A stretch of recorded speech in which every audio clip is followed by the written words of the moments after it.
తెలుగుదేశం పార్టీకి బీసీలే వెన్నెముక అని, తెలుగుదేశం ప్రభుత్వంలో వారి సంక్షేమం కోసం ఎన్నో కార్యక్రమాలు చేపట్టామని తెలుగుదేశం పార్టీ రాష్ట్ర అధికార ప్రతినిధి పిఠాపురం మాజీ ఎమ్మెల్యే ఎస్విఎస్ఎన్ వర్మ పేర్కొన్నారు. పిఠాపురం తెలుగుదేశం పార్టీ కార్యాలయంలో పిఠాపురం నియోజకవర్గ తెలుగుదేశం పార్టీ బీసీ విభాగానికి చెందిన నాయకులతో మాజీ ఎమ్మెల్యే వర్మ సమావేశం నిర్వహించారు.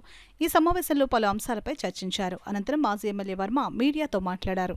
చంద్రబాబు నాయుడు గారు ఇచ్చిన మాట ప్రకారం మరి ఏదైతే ఎలక్షన్ ఉందో పవన్ కళ్యాణ్ గారికి మద్దతుగా అన్ని బీసీ వర్గాలు చేయాలని చెప్పి ఇవ్వడం జరిగింది. వారందరూ కూడా చంద్రబాబు నాయుడు గారి మాట ప్రకారం అందరూ కలిసికట్టుగా పనిచేసి వెళ్తున్నామని చెప్పి తెలియజేయడం జరిగింది. ఏదైనా పిఠాపురం నియోజకవర్గంలో చాలా అభివృద్ధి చేశాం.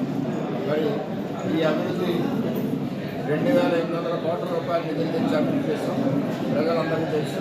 20 సంవత్సరాలు కష్టపడి రాజకీయాల్లో పనిచేస్తాం. అలాగే కరోనా సమయంలో 3.5 ఏళ్ళు మనం పనిచేస్తూ ఉన్నాం. ఇప్పుడు ఓట్లు ఎవరైతే అడుగుతున్నారో వంగా గీత గారు గత 10 సంవత్సరాల నుంచి కూడా ఈ నియోజకవర్గంలో కనపడలేదు. అంటే 2009 నుంచి 19 వరకు కనపడలేదు. 19 గెలిచాక కూడా ఇప్పుడు వరకు కనపడలేదు. ఎలక్షన్ వచ్చాయి కాబట్టి ఆవిడ వస్తుంది. కనీసం రైతులు కన్నీళ్ళు పెట్టుకుని నీళ్ళు లేక బాధపడుతుంటే నీళ్ళు లేదు. అదేవిధంగా పంట నష్ట పరిహారాలు ఇవ్వలేదు. రైతుల మట్టికి ఎక్కడ కూడా అభివృద్ధి లేదు. ఆవిడ నియోజకవర్గానికి వచ్చి 30 రోజులు అయింది. 30 రోజుల ముందు ఓటు కోసం వంగజేతి గారు వచ్చేటంటే ప్రజల కోసం రాలేదు. ఆవిడ ఎక్కడో వాళ్ళ ఊళ్ళో ఉన్నారు, వాళ్ళ నియోజకవర్గంలో ఉన్నారు.